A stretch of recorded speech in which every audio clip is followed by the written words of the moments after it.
Jeremy, I promise I didn't bribe them actually, so wow, what an incredible turnout. Can you all hear me right down there? Oh wow, waving away. Wow, right, I shall speak very loudly and clearly.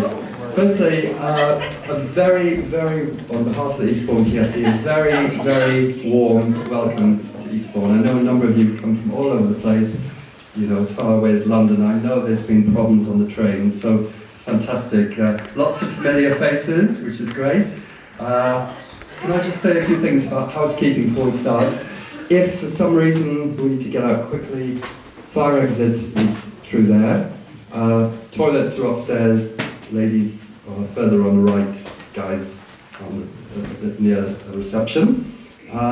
They've also got upstairs, there's a bar, so you can get teas, coffees, all sorts of things after the event as well. There will be, if you want to have a dinner as well, Tugba and Baba have said, you know, please stay behind and have a meal upstairs, so it's entirely up to you. Snacks, well, I've got to say a huge thank you to Z and Mia. So thank you, Z. She's behind the post over there.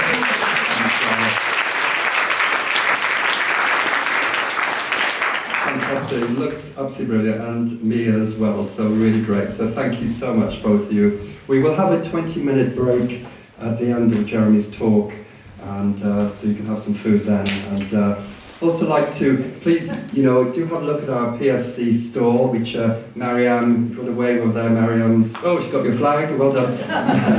Marianne and Jill will be there, so if you want to sign up, we have a WhatsApp group as well as an email group, which is about 500 people, so please sign up.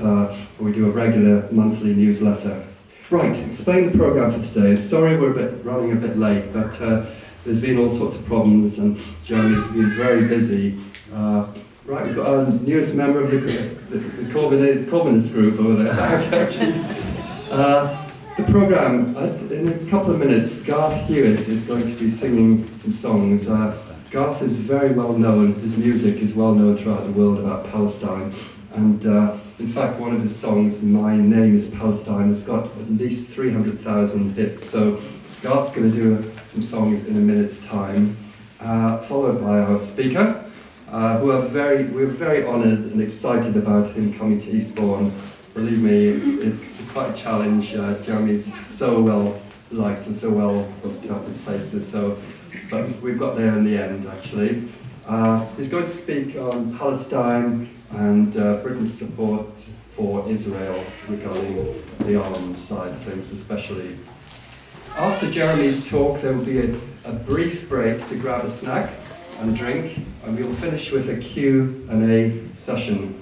On the chairs, you should have found on the chairs a pencil and a piece of paper, so, excuse me, if you have any questions you'd like to ask, please would you write them down, and Debbie, who's seated here, and Lucette will collect them in, and Debbie will read out the questions to Jeremy later.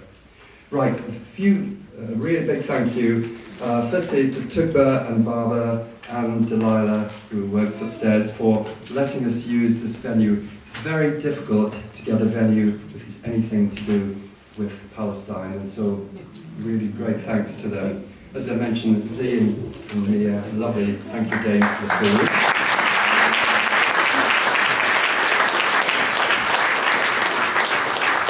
I'd like to thank Billy and Mick from Premium Security.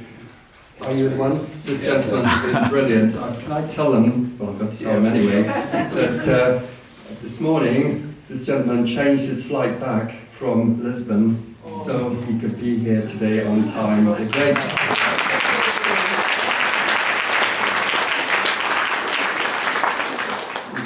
Jeremy Corbyn fan, so fantastic. So thanks to you guys for Premium Security there. Thank you to our PSC team. I'll talk about them in a minute's time.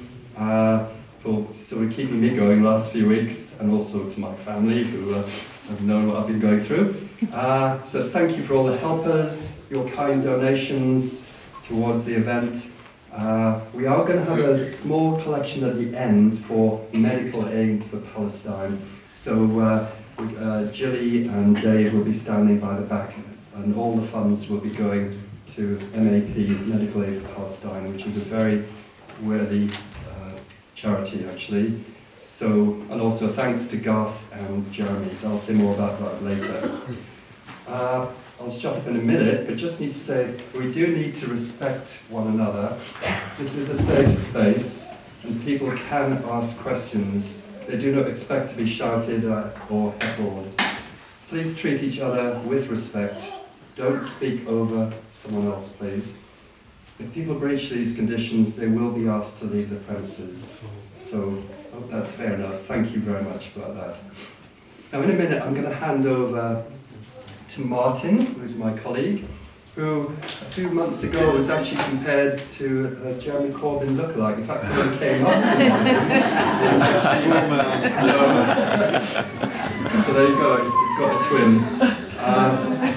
So Martin was one of the original, here he is, one of the original founders in 2017 of the Eastbourne PSC, which now has grown to over 500 members and also 100 on our WhatsApp group, which is fantastic for a sleepy little seaside town like Eastbourne. So that's fantastic to see. But things are changing in Eastbourne. There's a lot more awareness of things, and there's groups supporting that, combat racism, climate issues, so a lot's going on in Eastbourne. So a big support to Martin for his undying support for the Palestinian cause, and also for the people who helped to put together today, which is Debbie, Jill, Lucette, Marianne, James, and Martin. So thanks very much indeed. Finally, before I finish, just to say a big thanks to all those who have been members of our PSC. I know a lot of you have been through some very difficult times after October and have suffered tremendously. So our thoughts are very much with you and those who lost relations in Gaza. So thank you very much. I see a number of you here today. Okay, I'm going to hand over to Martin. So all yours. Thank you very much, everyone.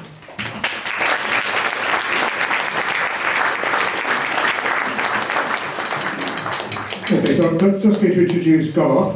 Garth Hewitt is a singer-songwriter who has written and recorded over 40 albums, using music to draw attention to issues of injustice around the world.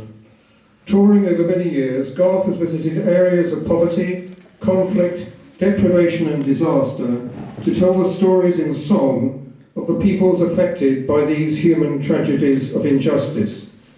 He has challenged the privilege to share and join the protest against injustice. He was involved in the anti-apartheid movement, and in the early 1980s, after a visit to Palestine, he began to focus on the injustice of the land and its people. He founded the human rights charity, the Amos Trust, in 1985, which is still heavily involved with the people of Palestine, and especially Gaza at this moment. He has visited Gaza many times, and for many years took groups to see the actual situation on the ground. These groups still continue when possible.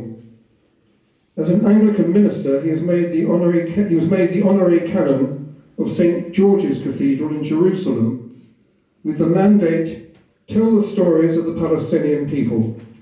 This has been his vocation.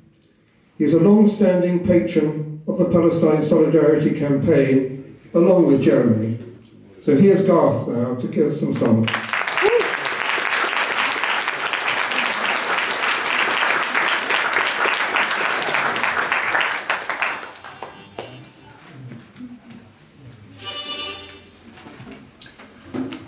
Thank you very much, and it's lovely to see Jeremy there, because when we lived in London, we were at the London marches and speaking, singing, and great to see you here today, Jeremy. Pleasure to be here.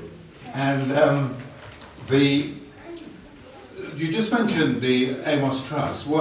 Normally I was marching quite near the front because I enjoyed that, and but then one day we've got an Amos Trust group that were marching, and we were marching along, and I noticed that the group in front of us had their placards, and it said, "Not in my name." And I thought, it's a song title, and it's a Jewish group, and it was, the chorus anyway was written by the time we got to the stage, so I'll give you a burst of this song.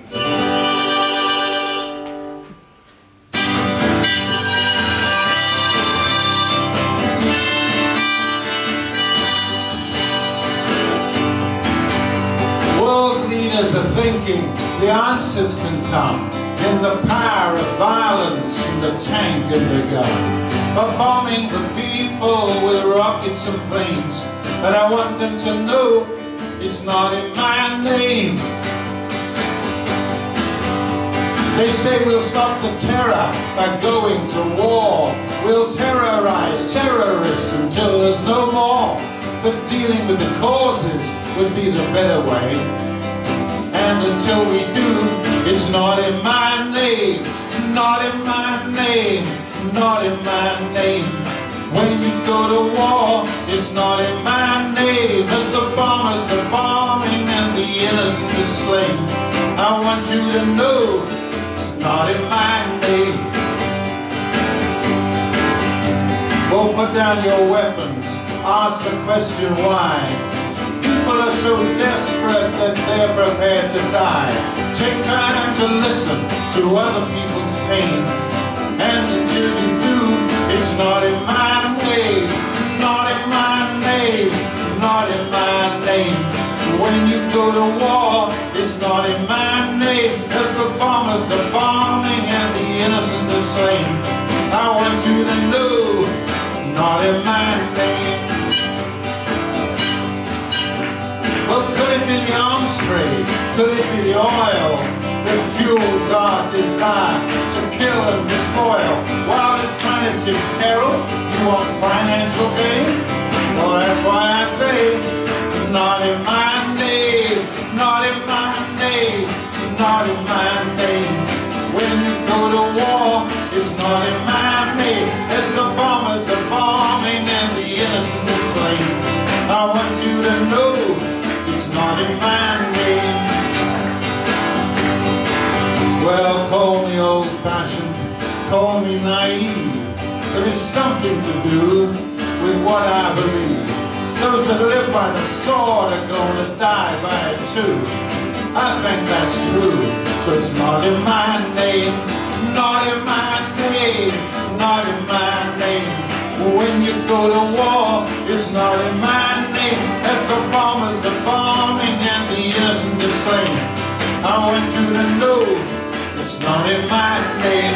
I want you to know it's not in my name. I want you to know it's not in my name.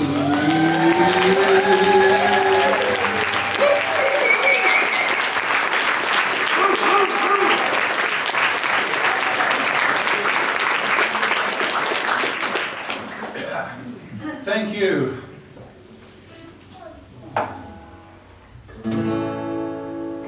I got some news, maybe a surprise.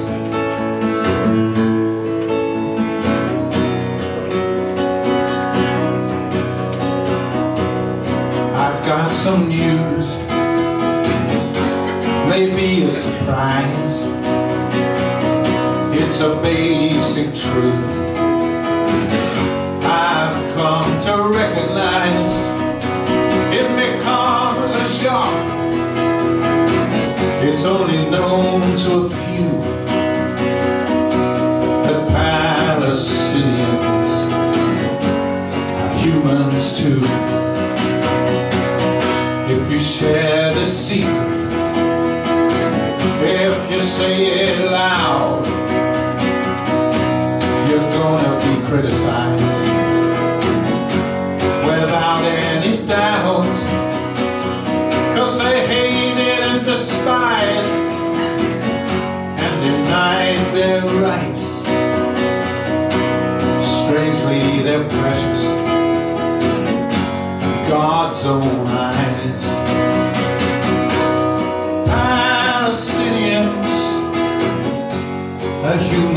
too, or that we may bleed like me and like you. We can treat them like outcasts, for so many do. But Palestinians are humans too. If an Israeli dies, we mourn as we should. If they're American or British, we know that they're good. But when it comes to Arabs and Muslims too, we seem to turn a little racist. I've got some news. Palestinians are humans too, or they weep and they bleed like me and like you. We can treat them like outcasts, but so many do. But Palestinians, humans too. We can treat them like outcasts, so many do. But Palestinians, humans too.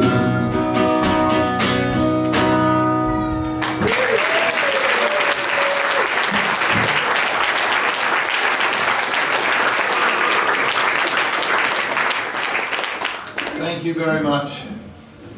Well, it's that was my grandchild, Corbyn. She's not been to one of my gigs before, so I'm impressed. This is the song that Nick referred to, and it's called "My Name Is Palestine." And I was in Bethlehem in the hotel, the Waldorf Hotel, which many of you will be aware of it, Banksy's Hotel. And they've got some, upstairs they've got an art gallery for local artists. And I went up there one day and it was absolute shock because there was one big painting that completely stunned me. And I'll pass it around. Have you got the painting? It's on the stool. Oh, it's on the stall. Okay, have a look at it. It was by a Palestinian artist called Suleiman Mansour. And I came downstairs and I spoke to the manager of the hotel, who's a friend of mine. And he said, "Are you all right?" I said, "No, can you phone Suleiman Mansour? I want to use his painting and I want to write a picture around. Here it comes, there we are." And that's the 12-inch single. As you can imagine, his painting is huge, but it overwhelmed me. And so I started writing the song. And this is it.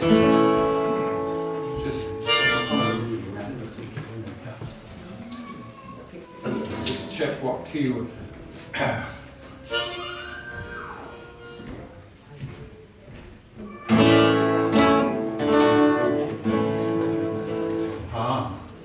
Sorry, this is very exciting for me today because it's my first day back, having been ill, and I hadn't realised how much I needed singing. It's lovely to do this with you, and we're looking forward to hearing what Jeremy has got to say, and I couldn't be happier to be singing today. So.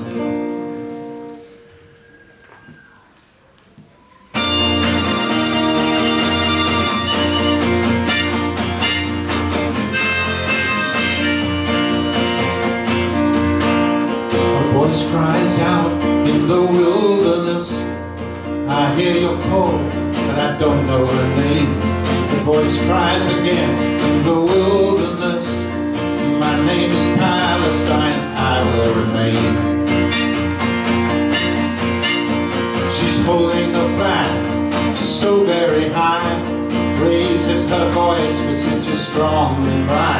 She's a symbol of a people who refuse to die. Says my name is Palestine, I will survive. I will survive, I will survive.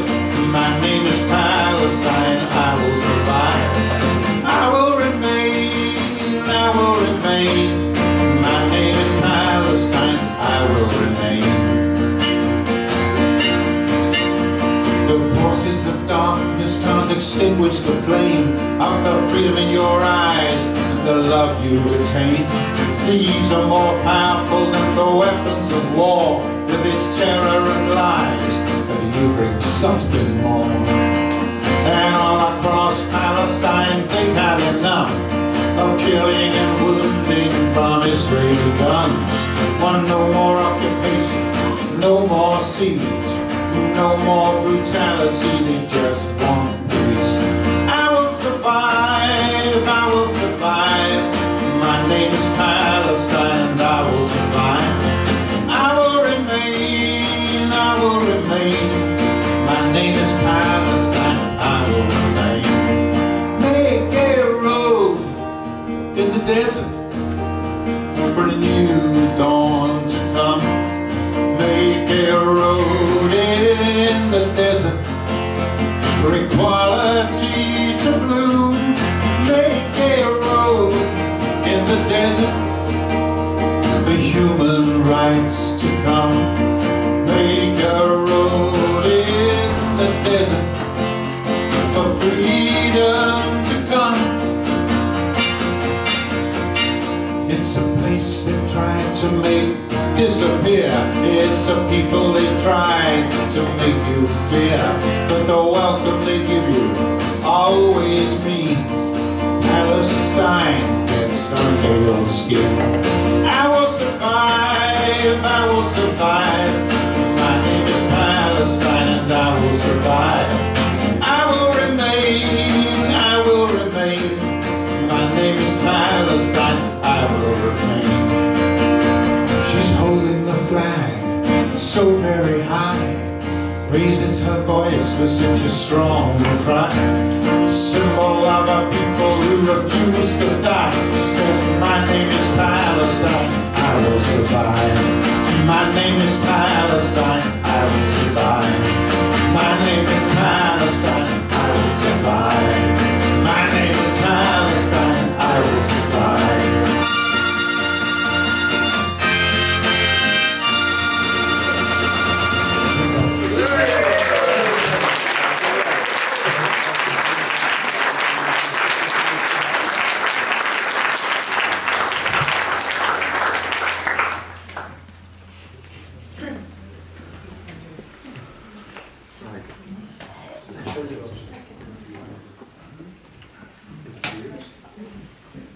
Right, thank you so much, Garth. That was very moving and very powerful. Thank you.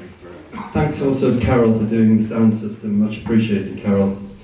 Right, I'd like to introduce our next guest, who is a gentleman who is very well known across the world and someone who has devoted his life to bringing about peace and supporting those who are struggling. Ronan Bennett, who worked as a research assistant to Jeremy, described him as a, quote, a kind of vegan, pacifist idealist, one with a clear understanding of politics and history, and a commitment to the underdog. Throughout his life, he has supported a number of worthy causes. These include the anti-apartheid campaign, the United Ireland, CND, LGBT rights, anti-war, League Against Cruel Sports. He's also opposed austerity and fought very hard for Palestinian rights. He has been awarded a number of accolades, including in 2013 the Gandhi International Peace Award for consistent efforts over a 30-year parliamentary career to uphold the Gandhian values of social justice and non-violence.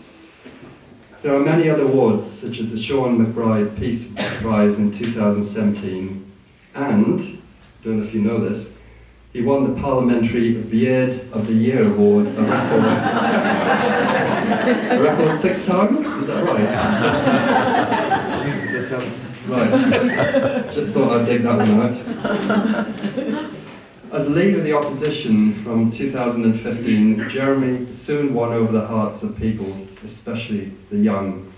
His more authentic and informal style and radical policies soon earned him huge support.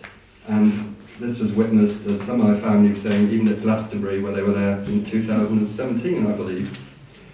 In the 2017 election, Labour increased their share of the vote by a massive 10% to 40%, largest since the 1945 election.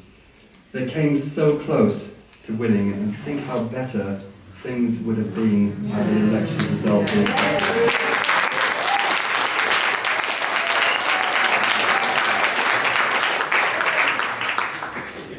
I could speak for hours, but you're not here to hear me talk.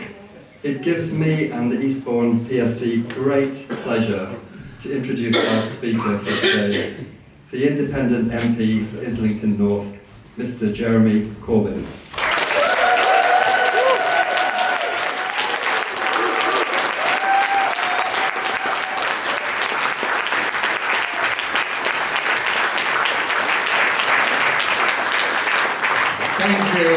Thank you very, very much for coming today, the organisation you put into it, and the work that all of you do in speaking up for Palestine day in, day out. Thank you. I feel very honoured to be invited here today. The reason I'm wearing this T-shirt is that we had a very sad event in my constituency this morning. A young boy called Remy, whose parents are from Bolivia, was a brilliant Andean musician, and sadly he drowned to death in August, and it was just unspeakable loss. And so we planted a tree in his memory this morning, and I went there and I thought, we quote Neruda, that you can cut down all the flowers, but you can't stop the coming of spring.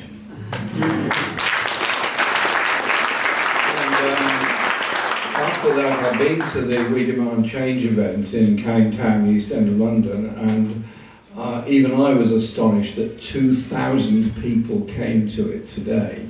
That's a sign that there are lots of people around who don't buy in to the mainstream media story that people are only interested in themselves, not interested in anybody else, and the ideas of solidarity and community are old hat.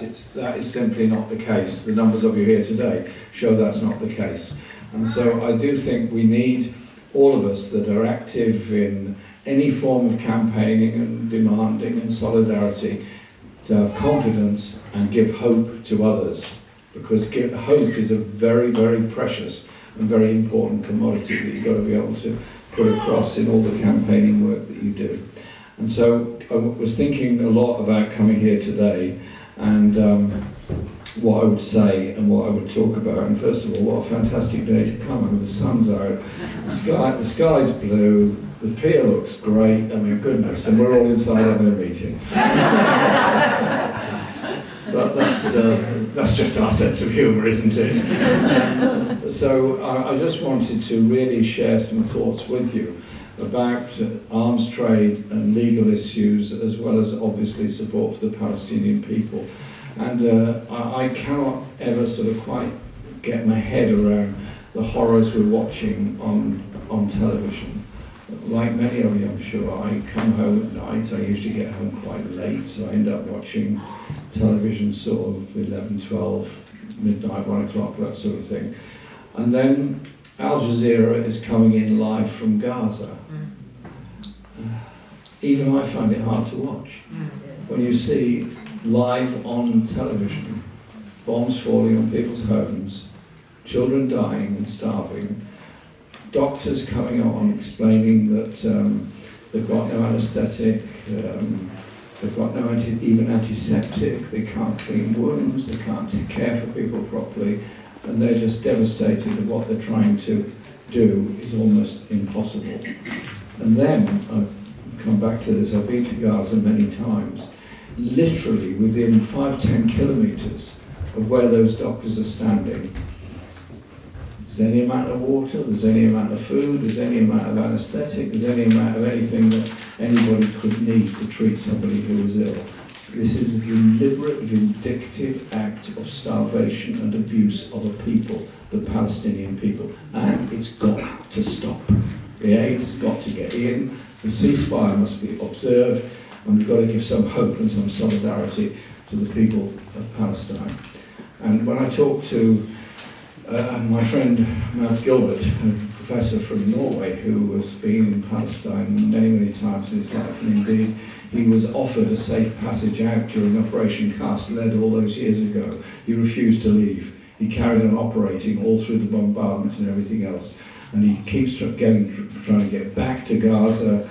The Israelis know he's coming, so they seek him out and try and stop him and so on. He's just one of these brilliant people around the world that shows unbelievable levels of solidarity with the Palestinian people. And so that's why we're here today. But we've also got to put it into the context of economic interests that are driving this war as well.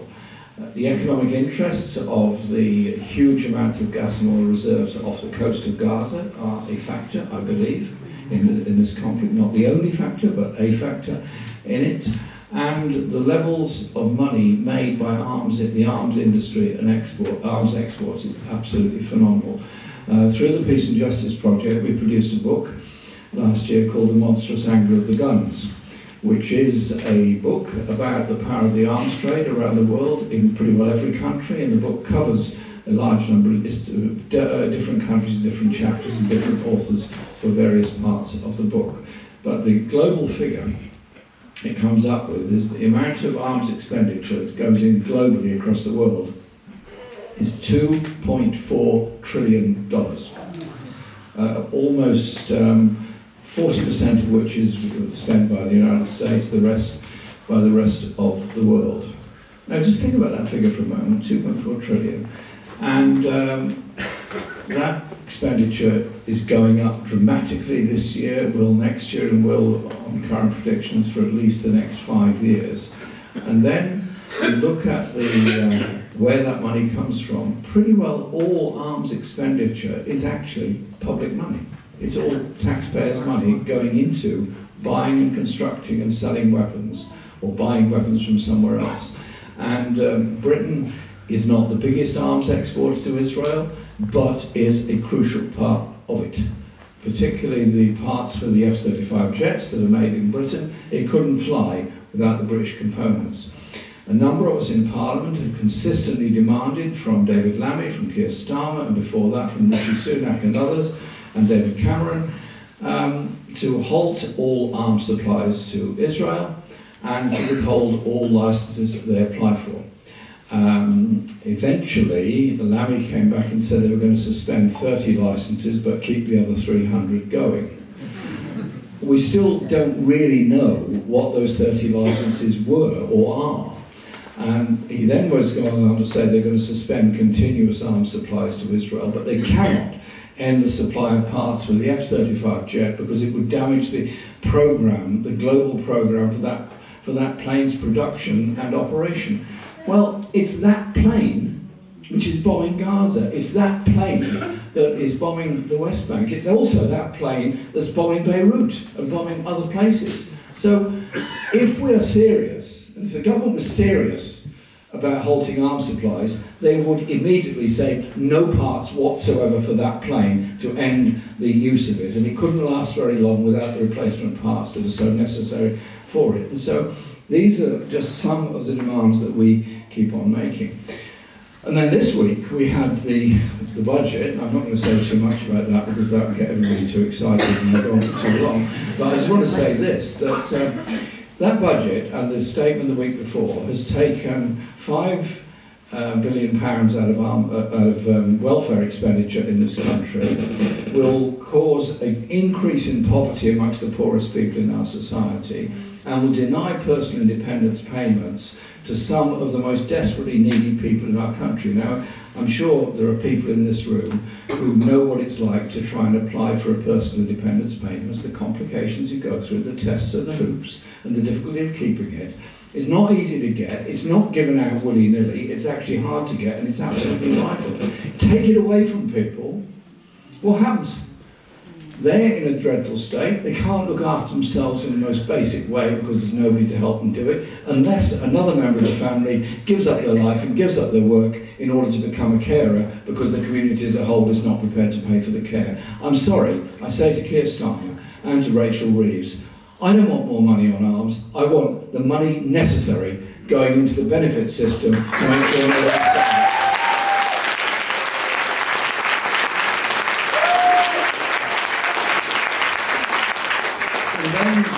And then in the budget, they continued then by describing how much more they're going to spend on arms around the world. And I intervened on Rachel Reeves and said that I was appalled that we were not lifting the two-child benefit cap, that we were taking money away from personal independence payments, and we had a trajectory of reducing benefit expenditure. And by their own admission, the numbers of people in desperate poverty will go up by at least 250,000 straight away as a result of this budget. According to the Joseph Roundtree Foundation, it's rather more than that. And so she just said to me, you're not serious about security. So my reply is quite simply this. I ask myself, what is security? What is security? My idea of security is that you have a roof over your head, you can feed your children, you can go to a doctor when you need one, and your kids will get free education, and there'll be healthcare available for all of us. That's what most people all around the world are absolutely desperately dream folding.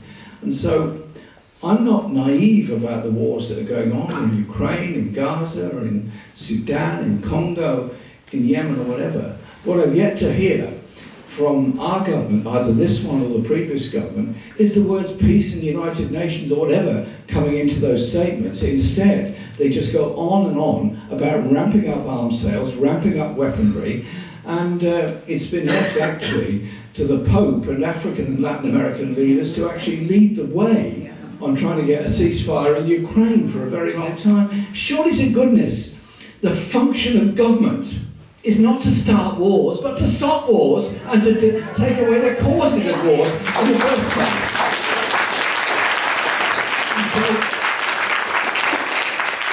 And so we have a great deal to do on all of this. Now, the issue of Palestine is one that has clearly mobilised millions of people all around the world in a way that it never has before. Now, I've been involved in Palestine demonstrations as long as I can remember, and I must have been on, I couldn't count the number of Palestine demonstration events I've been on in my life, and I've had the great fortune and opportunity of visiting Palestine on 9 occasions, in Gaza, in the West Bank, and of course I've been in Israel as well, talking to people and peace activists there. And every time I went to Gaza in the past, I went there feeling depressed and angry, and I came away even more depressed and incandescent that people could be treated so badly in such a disgusting way. And now, of course, the situation has got considerably worse. And so the numbers of people now coming out from demonstrations around the world is quite phenomenal. The media won't necessarily tell you all about it, but the ones there are quite, numbers coming out are quite incredible. And we now know that in Gaza, 90%, according to the UN last night, 90% of the people of Gaza are without sufficient food. Just get that figure. 9 out of 10 people haven't got enough to eat. And that will continue. And what are we actually practically doing about it, other than saying that we'll send another letter to the Israeli government about it? What are we doing to ensure that aid gets through? What are we doing to put real pressure on bringing about an adherence to the ceasefire that's already been agreed upon? And so part of my work has been involved with the many legal actions that have been taken in respect of all this. The South African government contacted me and asked me if I would go with them to the ICJ hearing in The Hague last year. And I went there, and it was a very moving occasion to me. It was bitterly cold, and we had to be at the International Court of Justice at 5 in the morning. You've got friends here. We had to be outside the court at 5 in the morning. It was absolutely bitterly cold. And myself and my friend Jean-Luc Mélenchon were exchanging pleasantries in the freezing morning. And mind you, we'd only arrived in The Hague at 1 o'clock that morning, so it really wasn't worth going to bed anyway. And so, anyway, we went in and waited and so on, and the court process began. And I was sitting there in this beautiful building, the Peace Palace in The Hague, looking at the fantastic building, built in the 1920s as a building of hope, I suppose, at the end of the First World War. The idea you could settle conflict by legal means. And then reflecting on South Africa presenting their case, and it went on for the whole day, presenting it in different aspects of it. And I thought, of all the anti-apartheid demonstrations I'd been on over the years, all the marches and demonstrations we had to bring an end to apartheid, and then what kept coming in my ears was Mandela's words, that our freedom will not be complete until the Palestinian people also enjoy their freedom. And this was a sort of thank you gift, really, by South Africa to those that given solidarity to them. And so they presented an absolutely brilliant case. And then when that finished, we went outside and had a demonstration and a rally where many of the judges, not the judges, the barristers and so on, spoke to that rally about the legal case. And then there was the long gap, and then eventually the opinion came that there were acts of a genocidal nature being undertaken by Israel in Gaza. A phenomenal decision to make. And it is that we have to recognise that the International Court of Justice has condemned Israel for this. Follow that with the International Criminal Court decision that Netanyahu and Katz have got to be arrested under the ICC arrest warrants. Now, this was raised many times by all of us in the British Parliament, and the British Parliament had started off by saying that South Africa had no business interfering in the Middle East. Plenty of other people interfering in the Middle East, and I thought the humanitarian intervention from South Africa is exactly what we do need. And well done, South Africa, for that. And then went on to say that it's deeply unhelpful taking this matter to international law. Why? I thought it's an extremely helpful thing to do. And that then, of course, when the decision had come down, both the ICJ and the ICC, we made the point that the judgments, if not adhered to by a signatory nation, excuse me, and Britain is a signatory nation to both of those courts, then they themselves become at risk of prosecution. And so Britain's continued supply of weapons to a known country committing acts of genocide makes us a third party to acts of genocide ourselves. I think our ministers need to, I'm sure they are, aware of that, and that's why we have to not reduce the pressure because of the court decisions, but increase the pressure because of the court decisions as a way of halting the arms trade that's gone there. There's also the issue of the arrest warrants, which they said they didn't welcome these arrest warrants. They thought they were not helpful. Well, I don't suppose anyone that's got an arrest warrant out thinks the arrest warrant is helpful. If you're under suspicion, that's not what you want to hear. But it is an arrest warrant, and it is part of UK law. It isn't a, it's not a sort of pick and mix. It's not licorice all sorts. You've got to abide by it. And so the arrest warrant is out there for Netanyahu. So should he pitch up any time here in Eastbourne, I would expect those two wonderful police officers we talked to outside to arrest him immediately. And I'm sure you would all support them in doing that. And so it is important that we just point out the levels of international law which Israel is in breach of. Add to that the Fourth Geneva Convention, which is about the responsibilities and obligations of occupying powers, which are not to fundamentally change the nature of the community or the society to take their long-term decisions. Well, sorry, Israel has now invaded Gaza, attempted to drive the entire population out of Gaza into the Sinai Desert, been unsuccessful at that. Then we had Donald Trump chiming in to say he wanted to build a Riviera down there, and that the Palestinian people would all be moved lock, stock and barrel, and started phoning up various countries saying, we're going to bring you 2 million Palestinians, where would you like them put?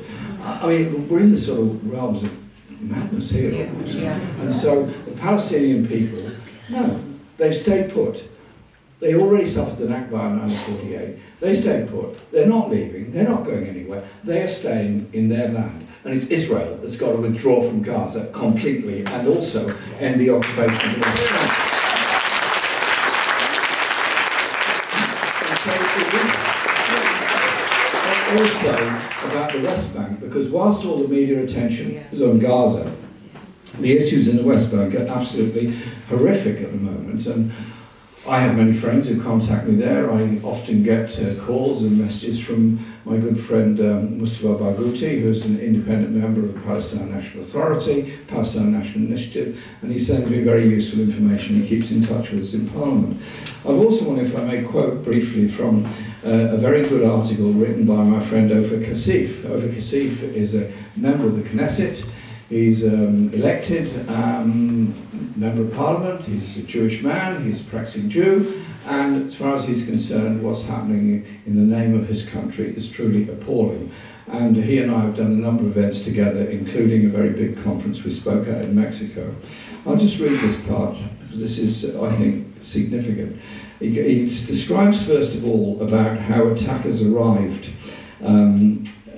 He said the attackers who arrived in Susiaya, that's a village, were neither Cossacks nor clansmen, but Jewish Israeli settlers accompanied by soldiers. Indeed, when the attacks commenced, 3 Palestinians were seized by the Israeli military, detained and then subjected to police interrogation. Such violent raids are far from unique in the West Bank, especially in the areas of South Hebron Hills.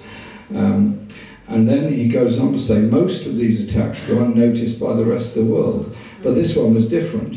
One of the Palestinian victims was the award-winning director Hamdan Balal, whose film No Other Land, which covers the destruction of Palestinian communities in the occupied West Bank, won Best Documentary at the recent Academy Awards.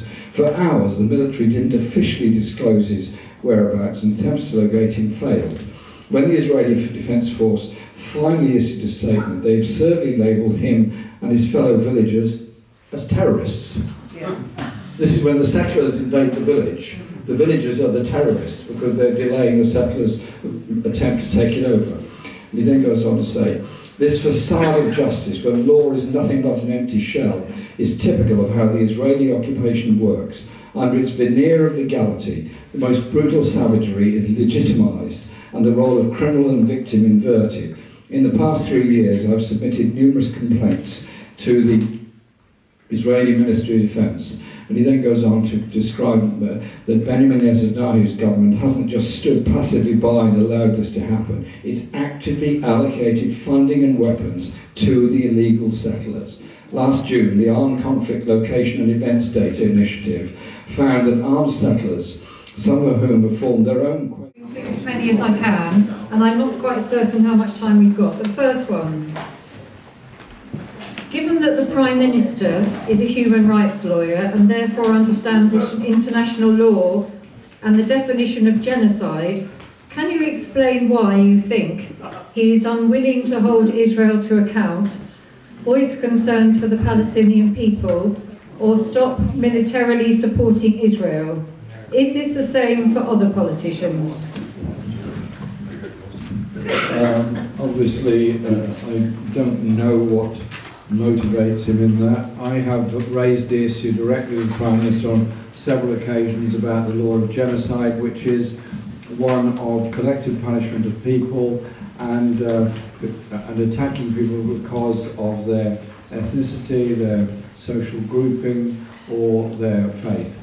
And quite clearly, the ICJ went through this in enormous detail and concluded that what Israel was doing towards the people of Gaza amounted to genocide, and therefore made the accusation. And there are a lot of politicians in Westminster who find it very hard to get their heads around the idea that Israel can actually commit acts of genocide. I support what the ICJ have said. And I would say the same for any other government that did that to a particular group of people. I've said the same about the government of Rwanda before, the genocide that went on in there, ditto Cambodia and other places. And so we've just got to completely say it as it is. But I think we also have to recognise there is a big attack going on the whole principles of international law and international justice. The ICJ is a very old court. It was set up after the First World War. It changed its name, but it's still there. And the ICC is a much later institution, which was set up after the Rome Statute. And the USA has never signed the ICC, and I don't suppose Trump has any plans whatsoever to do so. And indeed, he has announced sanctions against any officials of the ICC, which is quite unbelievable. And I just think we have to keep on making the case for international law as a way of promoting dialogue, promoting peace and promoting an end to the conflict. If we just say, okay, well, there's acts of genocide against Palestinian people, carry on. You can't do that. This is genocide, and we have to call it out for what it is. Why start on here? Other people are raising the same point in Parliament. We have an all-party group on genocide, which is also continually alive to all of these issues. So don't worry. There is an effective group of us in Parliament. I was very proud 2 weeks ago to host a meeting with Francesca Albanese, who came to give MPs a lecture on international law. Wow. Yeah. Well, she's quite something. Let's hear it for Francesca Albanese.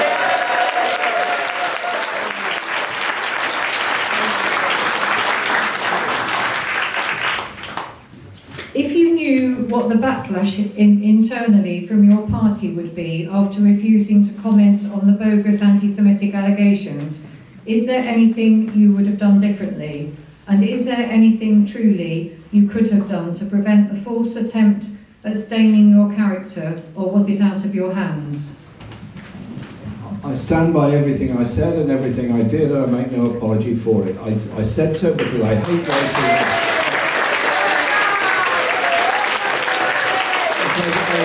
I hate racism in any form whatsoever. I've spent my life fighting racism in any form whatsoever. I'll spend the rest of my life fighting racism in any form whatsoever. And, yeah, sure, there was a huge backlash, and you all know what happened to me, in that I was suspended from Labour Party membership, then reinstated unanimously by the National Executive 19 days later, then suspended from the Parliamentary Labour Party, and then things moved on, and the Labour Party decided to pass a rule change which said, I can't believe they did it, but they did, the rules of natural justice do not apply to the Labour Party. Wow. And so when the selection for candidate for Islington North came around, Islington North was at last told they could select a candidate. I just put my name in and said, okay, hi guys, I'm here.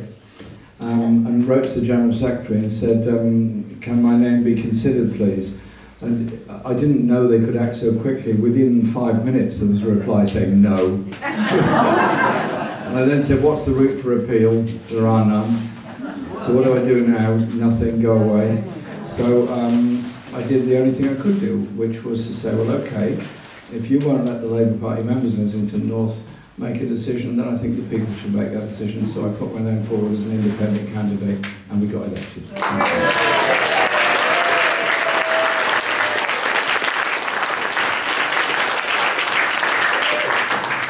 I'm going to combine 3 questions here. So, I wish the Speaker would do that. Your brand of democratic socialism won 40% of the vote in 2017. With the subsequent lurch to the right, the election of Trump in the US, the rise of the Broliarchy and the US-backed genocide in Gaza, what future do you envisage for international socialism, and what can I do as an Eastbourne resident to contribute to that? The next one, Jeremy, your legacy will live on and on. Do you have any hopes for someone continuing to do what you do? Anyone that you mentor or you see as a rising comrade? And the third one, they're all very similar. Your brand of democratic socialism won 40% of the votes in 2017. Do you see a pathway under current Labour rules for the Labour Party to return to being a socialist party of any kind, let alone international socialism? Is this the way forward for the left? I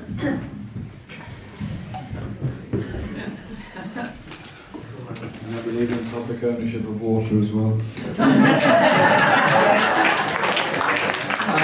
First of all, thanks very much. The 2017 election campaign was amazing in a lot of ways, and I'm in the last stages of writing a quite lengthy book which includes a very long chapter on the 2017 election campaign.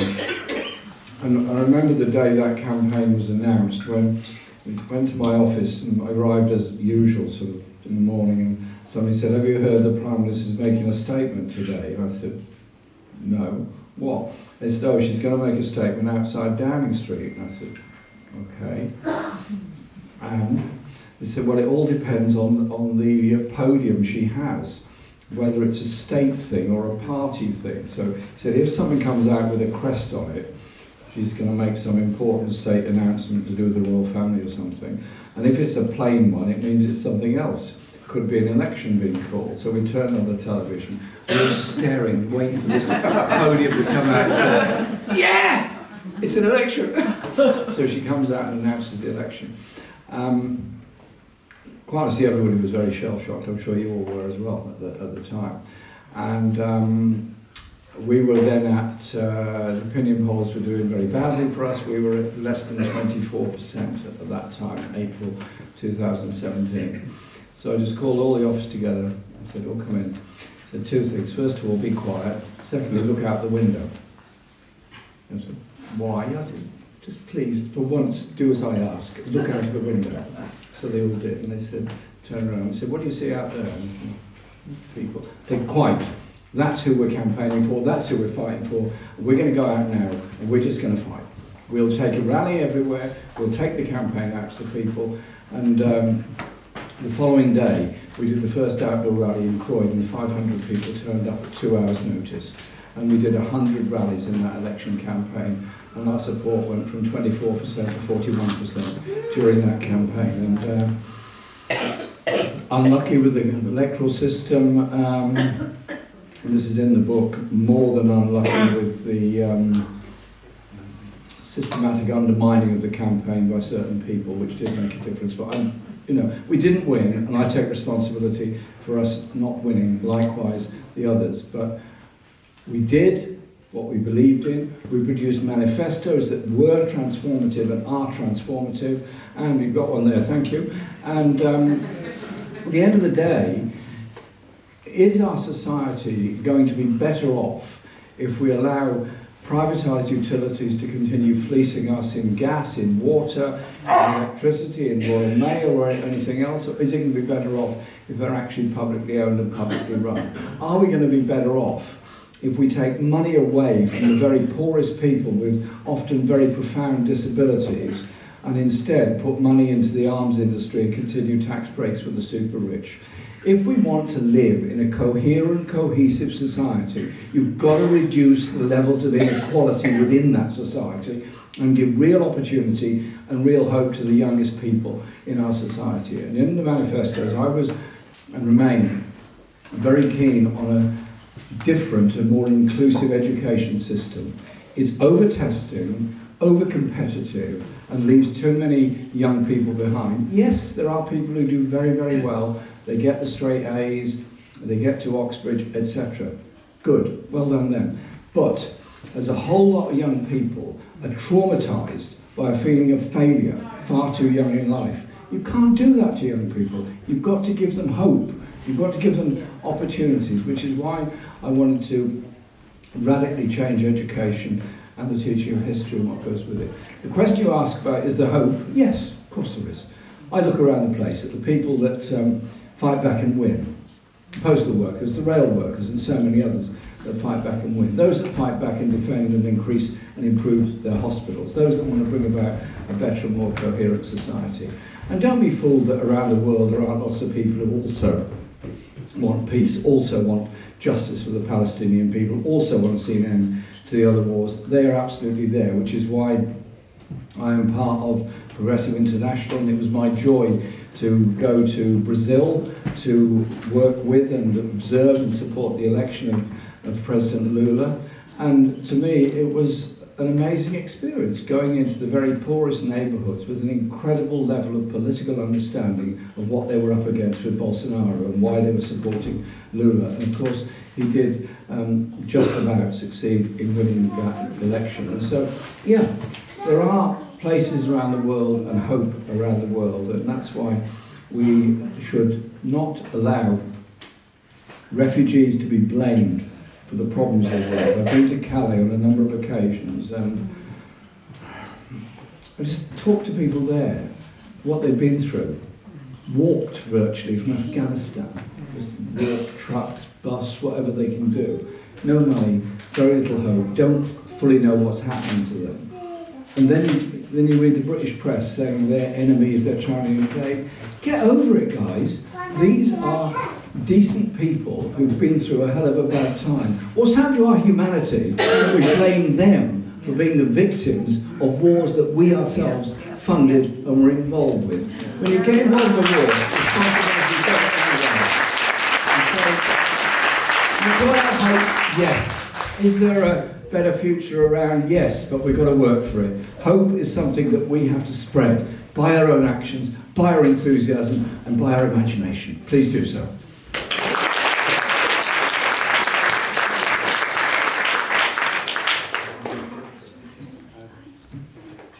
Okay. I mean, in some ways you have answered these, but I am going to ask them because it's more specifically about Palestine. Okay. So, thank you for all you're doing, it says. Is there any hope for the Palestinian people in Gaza and the West Bank and Lebanon and Yemen, etc., etc.? And then, a few years back, at Brighton Labour Conference, you spoke to hundreds outside on the level and imbued huge hope for us all. A few days later, the anti-Semitism witch hunt began, and now Gaza and the West Bank are being destroyed and colonised. Can you give us any hope today to save Palestine?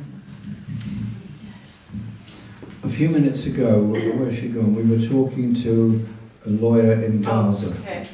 There you are, thank you. We were just talking. Do you want to come over? We were just talking to a lawyer in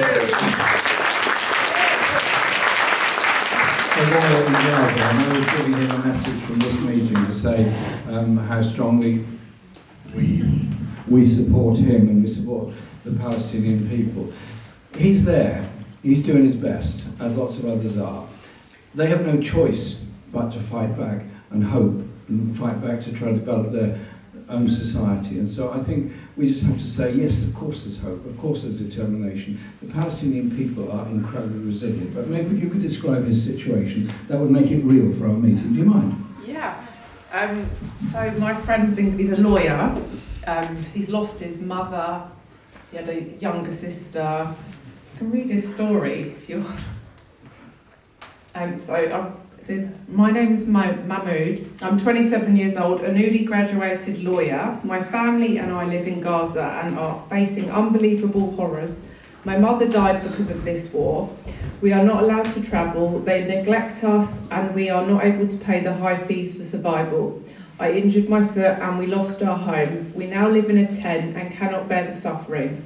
I was displaced to the south for more than a year and a half, and most of the days we lacked food and could not find it. Despite that, God sent me a beautiful cat named Cato and 2 dogs that I took care of, providing them with food and safety. We need your help to save us from this genocide to safety. Please take a minute to read our story. He was just graduated lawyer, so he lost his work, everything. He's lost most of his childhood friends. Since I've been talking, so I've met him in December. He's lost about 3 or 4 friends since then. Every time I speak to him, he's like, there's no food. And he said the prices are really, really high. I think when the ceasefire happened, the prices went right down, and then now they've gone right up again. But I spoke to him today, and he said there might be a possible ceasefire happening again. Is that? Some sort of, yeah. Yeah, he said that's in the news. Yeah, he's lost everything. He was a lawyer. His father was a police officer. They had land, had olive trees. They've got some land there, and they've just lost everything. He's lost so much weight as well. He's very, very thin. If you see him before and after. At one point he was anorexic, because he sent me a picture where he looked like anorexic, where he had no food. Yeah, it's awful. Thank you very much. Thank you.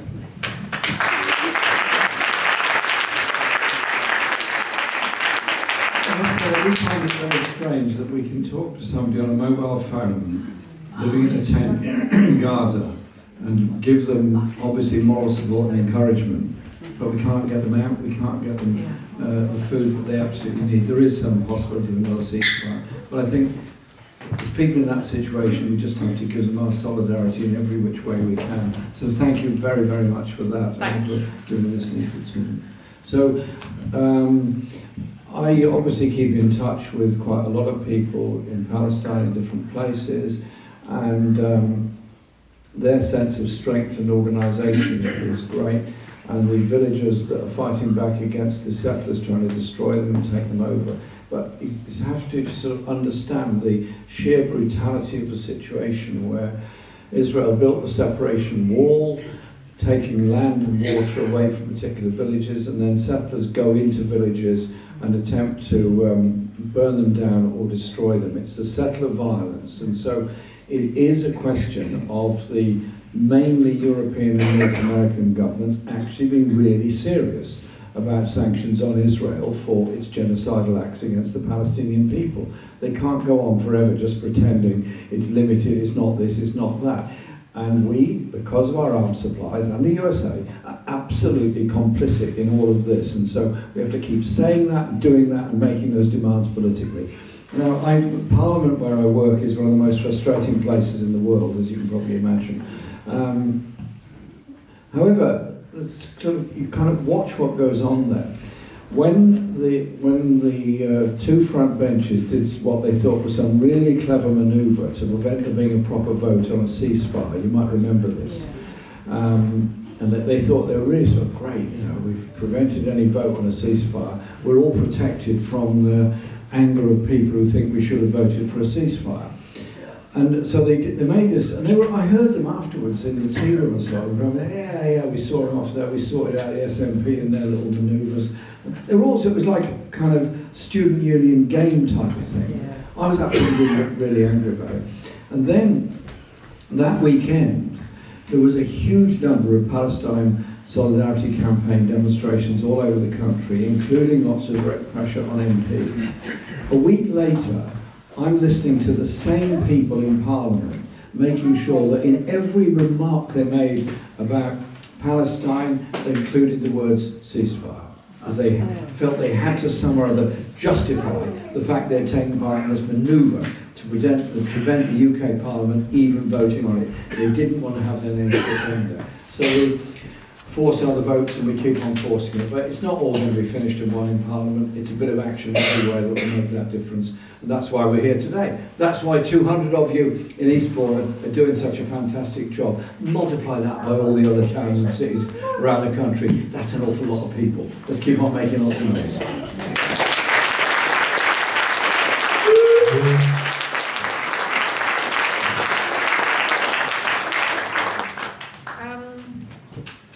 Can the trade unions do more? For example, boycotts, preventing arms sales. For example, Ne Passeran 1970s boycott of Rolls-Royce engine. Yes, I do think trade unions can and should do more.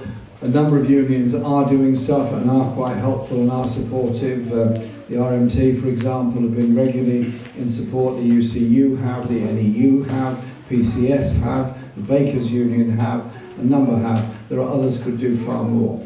There is, in a number of places, some action taken by by workers in support of Palestine, the Italian dock workers that refused to load anything that could go there, American dock workers on the west coast, we try and do the same, Australian dock workers, we do exactly the same, and I think we have to take that argument also on the question of Elbit Systems and supplies that are given to Elbit Systems and the purchasing that's made from Elbit Systems of security equipment for use in this country. There is a whole history of solidarity, working class solidarity, going back before the First World War, actions that were taken to try and prevent the First World War. Later, for example, 1919, London dockers refused to load arms that were going to attack Russia for the US and European countries to take part in the attack on the then new Soviet government in 1919. Then issues around Spain and refusing to load stuff for Spain during the Spanish Civil War, and then heroically 73, right after the coup in Chile, Rolls-Royce workers at East Kilbride in Scotland refused to load parts for the aircraft engine replacements that were being sent to Chile. They were the same planes that bombed the Grenada Palace. So there are examples of it, and I think we need much more of that. If I may say so, in our book, The Monstrous Anger of Guns, we raise a whole lot of issues about the arms industry. A lot of people work in the arms industry, I understand that. I'm not blaming all of them. They need jobs. So we do need a serious approach to an arms conversion proposal, which means those skills, and they are incredible skills, are used for civilian aircraft, civilian ships, civilian trains, and also civilian medical equipment. And when Rachel Reeves says she wants us to become an arms trade superpower, I'm not sure I do want us to be an arms trade superpower. I want us to be a country where we are in favour of equality, of universal benefits, we're in favour of full employment, and above all, of making sure that our young people have hope and an environmentally secure future. Those surely are aspirations that we can achieve. The idea that we should be the main promoters of war around the world. And people say, well, it doesn't matter, we're just making these weapons. Sorry, if you sell these weapons somewhere, somebody's going to use them. So don't complain when they're used if you yourself have made them or encourage them to be made. And I'm talking here in that sense of the government. So I think we need a different approach, which is why all the events I've been doing around the country with the monster and the guns have produced the most fascinating debates and conversations. There's a lot of people looking for solutions, looking for a radical, rational future. And they're getting stronger, and there's more and more of them. So be of good cheer. Thank you.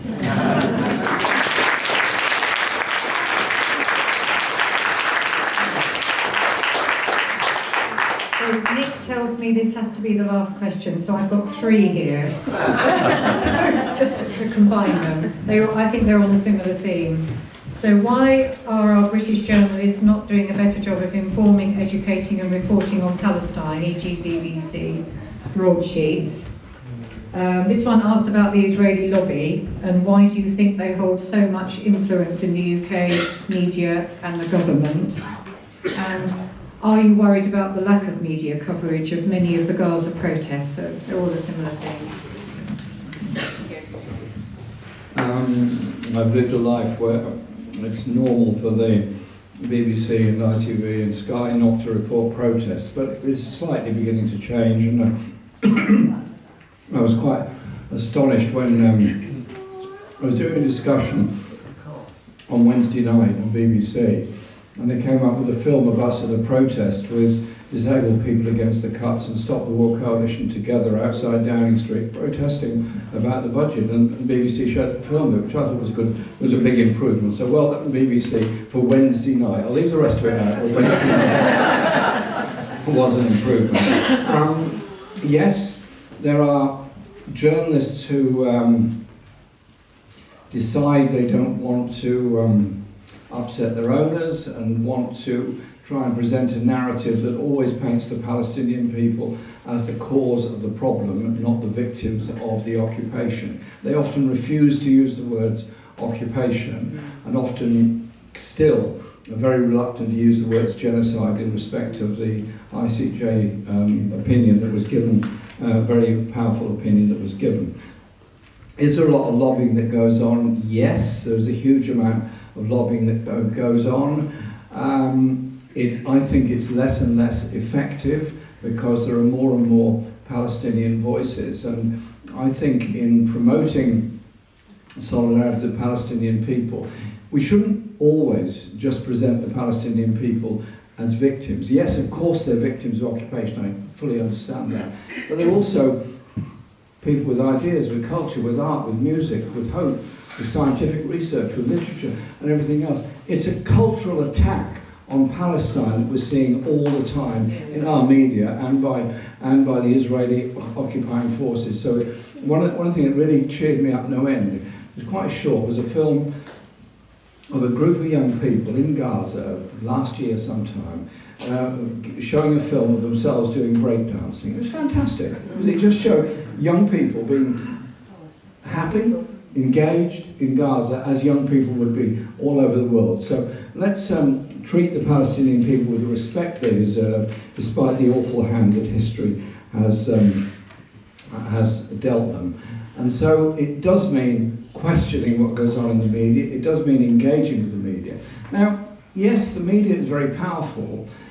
Social media is also very powerful and can be a good place. It can also be a poisonous place, as I'm sure you're all aware. But nevertheless, it is a means of getting messages across very, very quickly.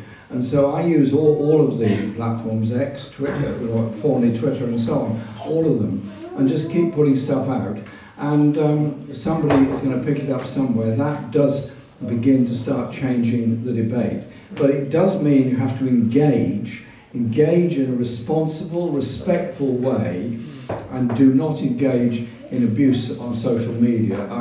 I think the best thing to do with somebody that abuses you on social media, if they're really bad, is block them and report them. If they're just bad and irritating, the most satisfying thing you can do is mute them. So that means they're sending their horrible messages out to absolutely nowhere. And so that is a way of just, if they've only realised it, they're boiling up with their frustration. But it is a question of explaining things to people, often from the very beginning. So having a session on the history of Palestine, on the way in which the whole region was divided up at the end of the First World War, what the Sykes-Picot Agreement was, what the Balfour Declaration was, what the lines on maps were about, and what the secret deals were about, is quite an important thing to do. So a serious study of all of this is very important, and there are more books coming out about Palestine and the Middle East than there's ever been before. I get quite a lot of them, and I read as many as I possibly can. So we are becoming better informed, but this is going to be a long, long, hard road. If we get a ceasefire, good. If we get some rebuilding in Gaza, good. That is not the end of the whole story. We've got to end the whole idea of the colonisation and occupation of the West Bank. And if I may say, as well, just finish on this, there are Palestinian refugees living in Jordan, living in Syria, living in Lebanon, who are the third or fourth generation of refugees.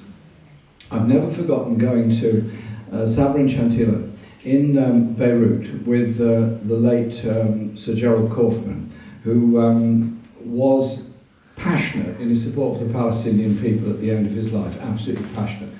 And we went and met this very elderly man in the refugee camp, and he described the village he had left in 1948 in unbelievable detail. He described every house, every tree, people there, and so on. And he was just sort of misty-eyed, saying, and I remember this and remember that. Sadly, I'd be very surprised if his village exists anymore. And his whole life since 1948 has been stuck in a refugee camp. Those people also deserve what the UN voted they should have, is they too to have their right of return. So don't think of Palestine as just Gaza and the West Bank. Think also of the refugees and the diaspora community. And the diaspora community have done incredible work in various places. It's not a coincidence that most Latin American countries have been very supportive of Palestine and very supportive of the South African actions that have been taken legally. But why? Because there are significant Palestinian diasporas in Brazil, in Colombia, in Chile, in Argentina, who spend their whole time campaigning, marching, meeting and organising, and they've changed opinion in those countries. And so let's give voice to the Palestinian people in this country to make sure their voice is heard as well. Can I just say in conclusion, I've really enjoyed being here this afternoon. Thank you so much for inviting me. Thank you for all that you do. And doing stuff together makes us strong, gives us hope, and above all, it's for the most worthy cause possible, the freedom and dignity for the Palestinian people. Thank you.